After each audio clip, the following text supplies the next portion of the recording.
The Exorcist, written and narrated by William Peter Blatty. Overall, I didn't find the book bad, but I can't say I wholly enjoyed it either. My first problem is the prologue that takes place in Iraq. It goes on forever, and I really saw no point in it. Father Merrin discovers some sort of amulet or figurine which he realizes is bad. However, there's no clear connection between this and the events that take place in Washington, D.C., or if there is, it passed me by. Does the mum have this object back in Washington? It's never stated. If not, what's the connection? Is it simply Father Merrin himself? If so, it's a bit of a stretch that the devil would decide to possess Regan, who has no link to Father Merrin, until she is possessed. How would the devil know to possess her and not someone with an actual connection? In the book, the name Pazuzu is specifically mentioned as the name of this force, but it's never mentioned in the film, not that it would have made much of a difference.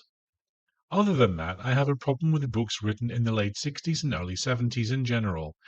Authors seemed to live in bubbles far removed from real people.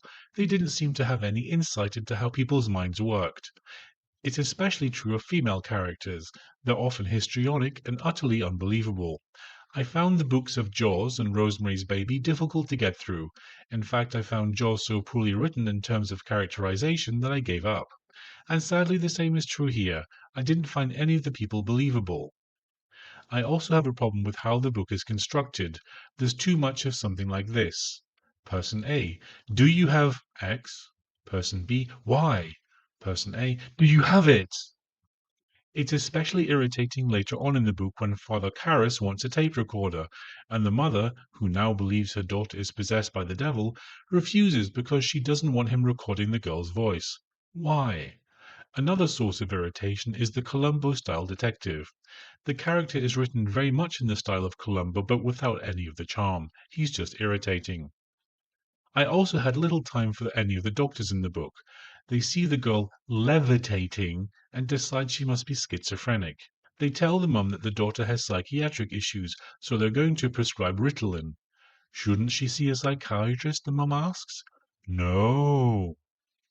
On the whole, I did enjoy the book. I did keep listening as I wanted to find out what happened in the end, but it took a long time to tell the story. The narration by William Peter Blatty is okay, but I would strongly recommend listening at 1.2 or 1.5 speed. Would I listen to another book written by William Peter Blatty? Probably not. Would I listen to another book narrated by William Peter Blatty? No. All in all, I'd give the book a 3 out of 5 and the narration a 3 out of 5 as well. How about you? Have you listened to this book or seen the film? What did you think?